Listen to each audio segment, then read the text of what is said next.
Hey guys, it's Goosebumps Completionist, and today I'm bringing you another TV show episode review from the classic 90s Goosebumps TV show. Sorry, I just hiccuped a little bit. and today's episode, we're going to be discussing Phantom of the Auditorium. This is from Season 1. This is one of those 21 to 22 minute episodes from Season 1, arguably with the higher budget. This episode, off the bat, is a really faithful one. And to be upfront, I've grown since I've done this channel to appreciate episodes that insert more differences than likeness. I think I like it when the creators take more liberties to kind of just try something different, or maybe just shake up the story a little bit. I've grown to be more appreciative of that. But after seeing this episode, if it being pretty much one of the more, if not one of the most, if not the most faithful episode in the whole show, I really appreciate the people behind this. The writer Bruce Edwards and John Bell, the director. Both of them really combined made this episode one of the standout episodes from Season 1 for me personally. Now, from memory, when I watched this episode recently before I started the channel, I thought this was like a top 15 episode material. After rewatching, I don't really think that anymore.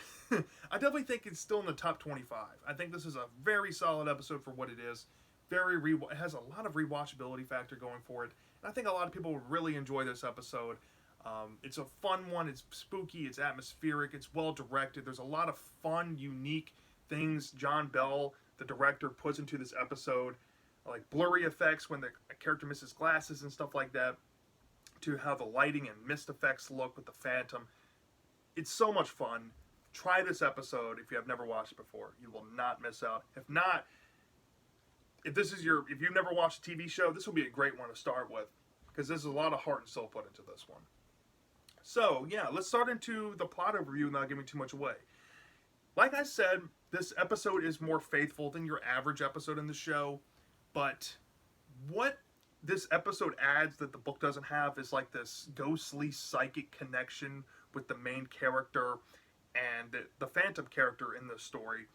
So the episode starts off with like a dream nightmare sequence of this Phantom ghost twirling around in a bunch of mist on top of this stage, and it's very spooky. Here's some low moaning voice, and this scares this girl to wake up. After that happens, it cuts to the scene of these kids meeting up in an auditorium setting. And there we meet these kids. We meet a kid named Corey. We meet a kid named Tina. And we meet a girl who was the one who woke up from the dream named Brooke. Now, they're looking over the lines of this play called The Phantom.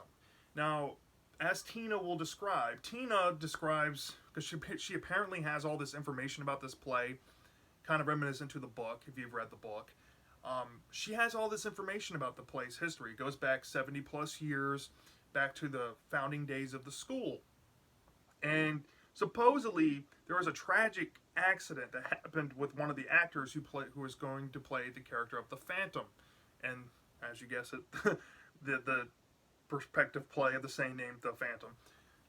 There was a tragic accident with that actor, and supposedly he died, and is said to haunt the auditorium and be associated with like haunting the play or something like that. Something along those lines. And as soon as that happens, they hear this story, all the kids are freaked out. And then there's a hand that breaks out of this curtain behind Brooke and touches her shoulder, and he pulls her back and she screams. And all the kids on look freaked out, and she gets picked up by somebody in this Phantom costume like we saw kind of in her nightmare sequence. But it turns out it's just a prank. And the Phantom reveals himself to be Zeke. And Zeke's in costume because he's playing the Phantom. And Zeke is like Brooke's best friend. It's the same thing from the episode to the book as well. And they were just playing a prank on everyone. The teacher, Miss Walker, who is played by Kathy Greenwood. If you love Whose Line Is It Anyway, and you've seen like Colin Mockery in the show in like the Bad Hair Day episode, I don't think people give enough credit to Kathy Greenwood's appearance in this episode, because she's actually like acting in this episode. She's a front and center character, and I used to watch that show all the time as a kid, and I can't believe she was on this. And I don't know why I just now noticed it, but now it makes me love this episode a little bit more because she's in it. She's so funny. She's a really great improv comedian. Go check out some of her stuff. So Miss Walker kind of, goes along with what Tina says. Tina is kind of still putting into people's heads that, yeah, this play is haunted. You need to believe me. But Miss Walker said that she wants to do it to kind of like honor the school and the school's history, and she wants everyone to practice so this play could be really good. So after this thing cuts out and you look up into the catwalk area, and you kind of get the sense that maybe there is a real phantom looming around the auditorium. The lights shut out. Miss Walker and everyone goes home, but Zeke and Brooke decide to stay after because something happened on the stage while Miss Walker came out earlier, and it was revealed that this trap door that leads below the auditorium stage was triggered by this kid named I forget his name now. I forget his name, but it was triggered by this boy who's playing Esmeralda's father, the character who Brooke is playing. She's playing Esmeralda, and Zeke's playing the Phantom. Well, that boy triggered this trap door, and Miss Walker said it was in need of repair and nobody should go down there. But since Brooke and Zeke are the adventurous types, they want to kind of go down there by themselves and see what's down there. So they hit the switch, they go down, and it's kind of dark. They see some light starting to appear in this tunnel system. It's cobwebs everywhere, very creepy. Looks like it hasn't been touched in years. And when they hit the bottom, there's a big thump, and it knocks Brooke's glasses off. And she loses her glasses, and she's crawling around calling for Zeke. And then John Bell puts this blurry effect to make the screen look like the screen can't see along with her. And I love stuff like that. I love it when directors take the initiative to put some immersive stuff like that into an episode. I really enjoyed the things John Bell did in this episode. This is just one of the many things he did. And then she finds her glasses and bumps into Zeke. And she's freaked out now. She's like, okay, this place is creepy. It's giving me the willies. And they think they hear somebody moving in the hallway. They don't know who it is, but they get this instinct to go back near the elevator after wandering just a few steps off. And then they get jump scared by a rat, and they hop on the elevator and decide to go back up. But on the way back up, they get stopped. Like right before they're able to get up all the way. And it kind of alludes to how the maintenance people still need to fix the elevator before they can use it for the play. So, yeah. So Zeke climbs out, and he kind of disappears, and then Brooke tries to climb out, and she gets helped out by somebody, and it's revealed to be this older gentleman in his 40s. And the man reveals himself to be named Emil, and he's the night janitor. And he pretty much gives this weird look to Brooke and says, stay away from the trap door. It's not safe. Don't go there. Stay away. He keeps muttering that as the kids walk off, scared. And that's where the scene ends. He ends with Emil just staring off at him. Cuts to the next day, and there's this new kid sitting on this auditorium that we haven't met before. And he's sitting down, and he reveals himself to be Brian, and Brooke is talking to this new guy, Brian.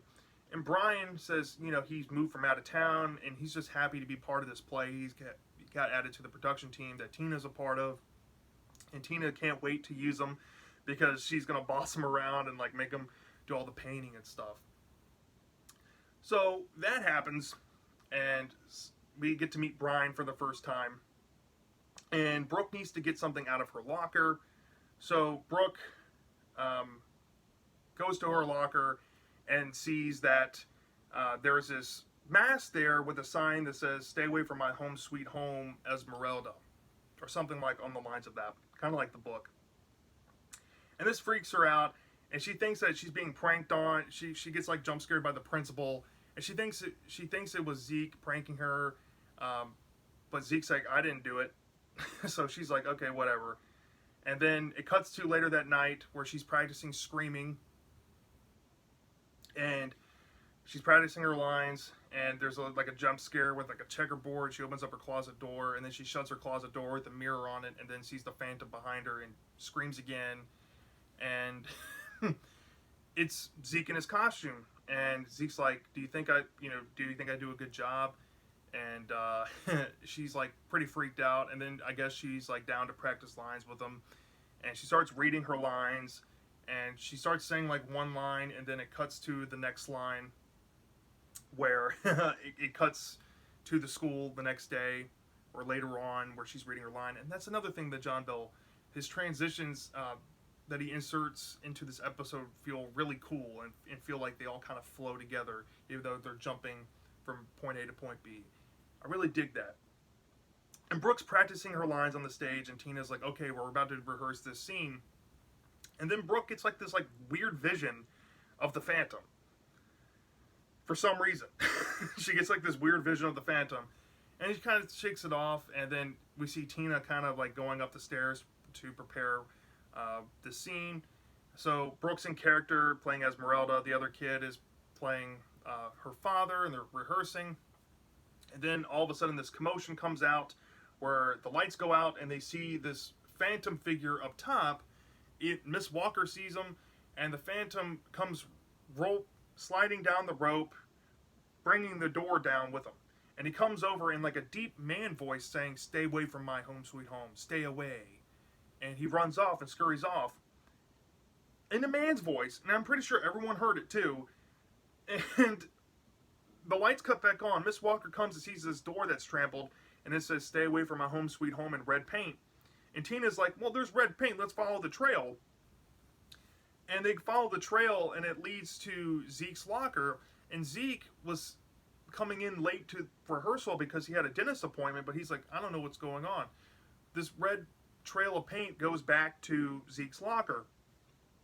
Now, what makes no sense to me is like, if you clearly hear the man's voice, how did everyone assume that it was Zeke when it's a man's voice, like a grown man's voice, and stuff like that? I don't know. I don't think the book said it was a man's voice in that scene. It just kind of muddies some things up there, but we'll get to that later. So they go back to Zeke's locker. They find the can of paint, and Miss Walker kicks him out of the play. And this really bums Zeke out, bums Brooke out, and it kind of bums Brian out because Brian's new. And the three of them are talking about, maybe we should get somebody to come pick this mess up. There's a big mess in the auditorium now with paint. And they notice the day janitor on a ladder, and they ask him about like, hey, is there any way you can clean it up? And he's like, I'm not going to be able to get to it till tomorrow. And they're like, what about the night janitor? And he's like, night janitor? There is no night janitor. That classic line. And the kids are like, oh, so that must mean that they're all talking later on. They're like, well, there's no night janitor, so there's something going on with Emil. He must be the person behind this.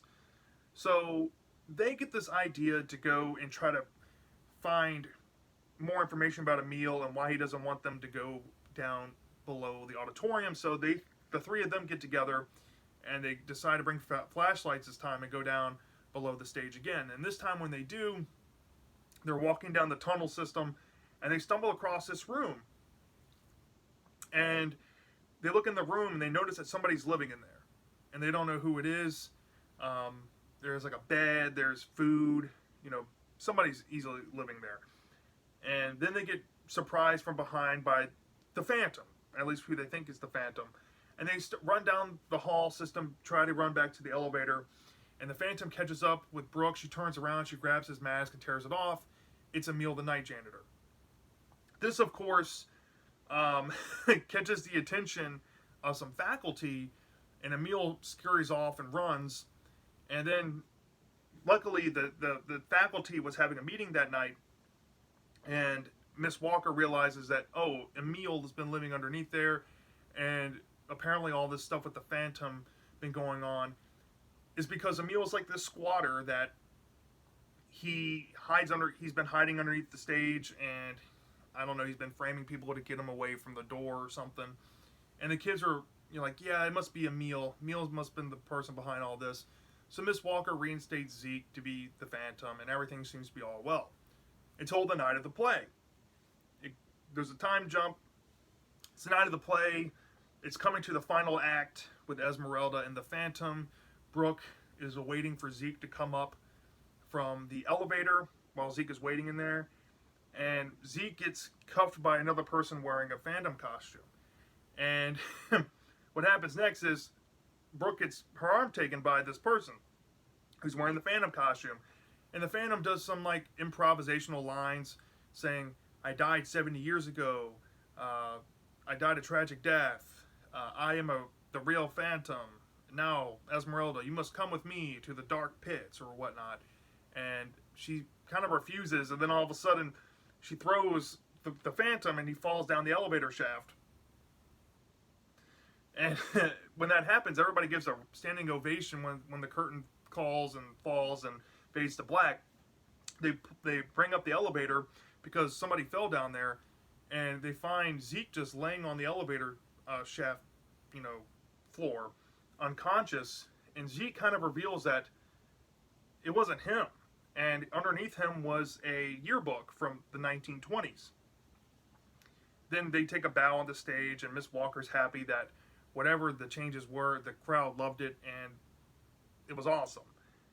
And then Zeke and Brooke look in the yearbook, and there's a big revelation, and that's where the episode ends. And that's essentially the episode of Phantom of the Auditorium. Now, let's get into the strengths here. I think majority of the strengths of this episode stem down to the cinematography and the directing.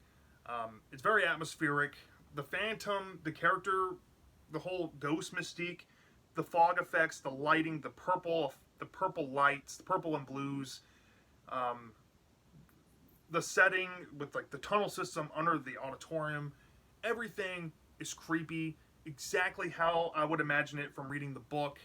It's like literally taking the book and putting it on screen. It is absolutely perfect in that regards as an adaptation. It's fantastic. Also, John Bell's effects, like Brooke losing her glasses, is fantastic. Like I said, the lighting's great. The transition scenes where she's reading a script, part of her script, and then it transfers over to her being at school reading the same part in sequential order. That is really cool. I like those cool things that John Bell adds to this episode. For Bruce Edwards, I think that he did a very faithful adaptation. I kind of like the ideas that he inserted here that were from him, it appears. Like the whole Brooke being visited by visions and dreams of this Phantom kind of adds this more supernatural element. And it really ties together at the end when the Phantom reveals that he's the real Phantom and wants her to come down into the pit with him to spend eternity. It feels like she was being visited this whole time by this Phantom because the Phantom has like this crush on her. And it makes it stand out from the book because the book does not have this. And I know I usually talk about this stuff in the book versus episodes, but I really like that change. Even though it's not really explored to the deepest of deep that it could have gone, I like that little change there to kind of give a more Phantom and supernatural element to the story. Kind of takes away from the realism a little bit, but yeah. The girl who played Tina, she's a fun little nod. She's a fun actor. Cool story. She's in the Mean Girls movie. I've seen her in there, and then ironically, she's in the Disney Channel original movie Phantom of the Megaplex. So she's been in Phantom of the Auditorium, the episode, and Phantom of the Megaplex. That's wild to me. That's like, what are the chances of that? I think that there's a lot of fun to be had here. The guy who played Emil, the night janitor, wasn't as described in the book, but he was still creepy and eerie. That whole reveal about finding Emil down in the basement thing underneath the school is exactly how I would imagine it. And the guy, he doesn't have much lines in the episode, but for some reason, whenever I think about this episode, he's like the first thing I think of. Of course, you have the night janitor. There is no night janitor line. Everybody loves that line for some reason. So there's a lot of funny, like unintentional funny moments of this episode. The actors actually did a pretty good job. I think Brooke, she was a very good actress. I'm surprised she didn't get more roles in the show that I'm aware of off the top of my head. She was really good. Acting was really good. The adaptation was pretty faithful. The stuff they added was really good. For the most part, it's essentially the book spot for spot, minus the whole being visited by visions of the Phantom and have dreams of the Phantom. But I do have a negative. And I guess it's a negative and a half. One medium to big negative that this shares with the book, unfortunately, is that predictable. It's still predictable, just like the book, and that's really unfortunate. I was hoping that they would change up the ending, and I think it's more predictable here. Actually, I actually think it's a more severe predictable than the book is. The book had some exposition and had good red herrings and 4 solid suspects throughout the entire read. Here, it kind of deflates one of the suspects to where it's obvious they're not who they are. One suspect is not given the whole fair treatment, that being Tina. The one that's obviously not is Zeke, which kind of leaves Emil and another character I don't want to spoil, because obviously that's all that's left. And those are the same characters as the book, and since there's like hardly no exposition, especially with Tina, because Tina has a lot of ups and downs in the story where, like, okay, it could be Tina, or it could be Zeke, a lot of that's cut out, so it becomes more obvious who it's not in the episode. And yeah, it does not fare well for the predictability here. It's arguably worse in the book. And then another half negative I have. Now here's the thing, I know some people might enjoy this more than I do here, but one thing I do not understand about this episode, and where I think they should have capitalized on, is that they needed to include Emil's like speech and motive that was in the book to make it seem not as weird. Okay, I really like Emil's character in the episode. I like the actor, but there's a lot of context missing with him, a lot of sympathy. The book kind of makes you feel sorry for him in a way. The episode, he's just kind of implied to be the squatter who's like a selfish squatter just trying to take free stuff that the school doesn't know about. And yeah, it just kind of detracts from Emil's character a little bit. And like I said, it kind of balances out because that addition to the supernatural element with the Phantom with Brooke kind of offsets this one a little more for me. But yeah, I wish there was more things for Emil. And yeah, I do wish that they did more things differently. Maybe use Tina a little bit differently. Maybe we'll get in that in the book versus episode more. But I think I would have liked to tie in Tina being more involved with the end result than the book did. I see a lot of opportunity with her character in the episode to kind of do something different and maybe do a different monkey wrench and a different red herring and a different reveal altogether involving her. But they just didn't take the opportunity and just kept the book. And unfortunately, it shares that big same negative, but arguably worse, just a little bit worse. So yeah, I think I'm going to give it a little bit harsher score than I gave the book. So from a 0 to 5 stars, I think I might give this episode about a 0.1 lower, and I'd give it a 4.2 out of 5. I think this is still a B episode. Very good episode. Still highly watchable. Highly recommend this one. I think, cutting out the exposition, this is one of those episodes I think that could have benefited from a non-restricted time limit for the episode.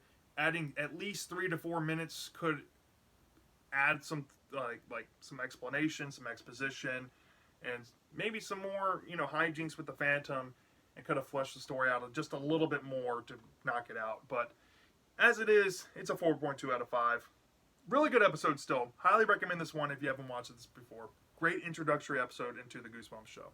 So yeah, that's my review on the Goosebumps episode Phantom of the Auditorium. Let me know down in the comment section if you have watched this episode before. Do you love this or do you hate this? I'm dying to know. And I'll see you next time.